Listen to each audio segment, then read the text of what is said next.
Okay. I might have, I want to make sure we're on because I've done this before. Okay, we're on. I've done this before. Okay, so now you can see all the calculations, but we'll talk through them anyway. All right. Because I hate it when I record something and then I yak for 20 minutes and then I go, I never did record myself. So go ahead and watch that Dan Osman climb up Lover's Leaf. Now he died in 1999, so he died in a fatal accident, kind of pushing the envelope there. But he climbed 400 feet, which is 136.4 meters, and probably let's say his mass is 65 kilograms. I think it might be a little bit more because he's pretty muscly, but he's probably about the size of my chair when he was developed this course. Who's a real wiry, and he's a martial arts expert, and the guy's just a stud anyway. And he's probably 65 kilograms. Well, how much work did he do? And so the work is equal to force times distance. I like to use D, so we got mg times s. 65 times 9.8, he climbed 136.4 meters, which is 86,886.8 joules.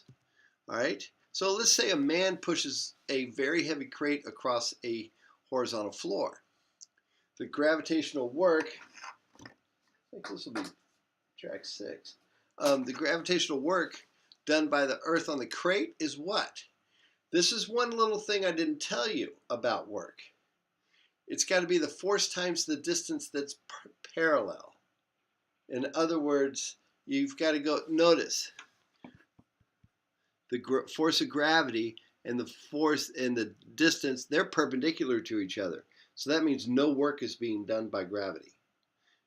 But work's being done by this guy because he's pushing this way against the, what we would call the kinetic frictional force when he gets it to move. And he's pushing it that way, and he's doing work in the positive x direction because he's providing force. But gravity, zero. All right, weightlifting question. So that's if the force is perpendicular to the motion, to the displacement is what fancy word we use in physics, but we actually mean the distance. But now let's look at what happens if we don't move a distance. Okay, if the bar is 2.5 meters off the air, off the ground. Where the hell's my? There it is. Okay, if the bar is up here, it's already there. He's already done, and then this guy is hanging upside down like this. All right, and the weight of everything here is 3,000 newtons. This guy's supporting 3,000 newtons. How much work is the weightlifter doing? Well, he's probably going to get very tired and drop the bar eventually because he's going to run out of energy. He's going to get tired. But mechanical work, here's the key, zero mechanical work. His muscles in his cells and all that, they're contracting like crazy, blood's flowing. There's all kinds of chemical and biological and heat things going on. But as far as mechanical work, because he's moved nowhere, zero. Zippity doo-dah is your answer here. Now, what's power? Let's get the idea for power down. So power is equal to, I've got you under my spell, move this. Power is equal to how quickly work is done. Okay? How quickly work is done. And power is equal to work divided by time. Remember, work is equal to force times distance. So power is force times distance over time. But hey, what's distance divided by time? That's a velocity. So if we find the force times the velocity, we also get power, which is measured in watts. Okay?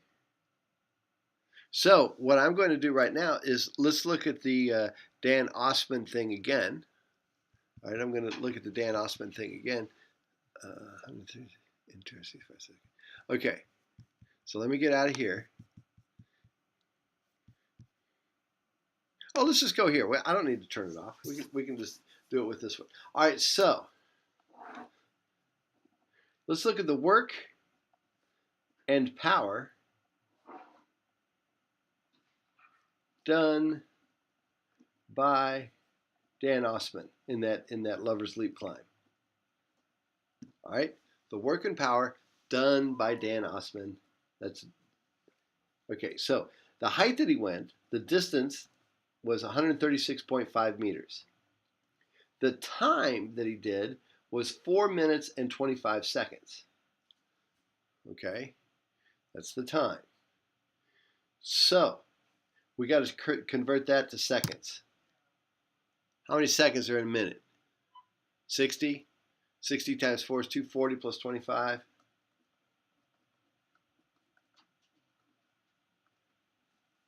Okay. So the work he did, and his mass is 65 kilograms. So the work he did was 65 mass times acceleration times the distance.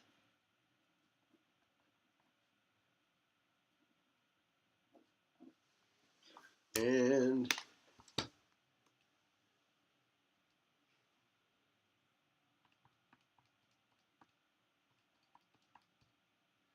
$86,950. I'm going to go with 86,950. I know our slides might differ a little bit.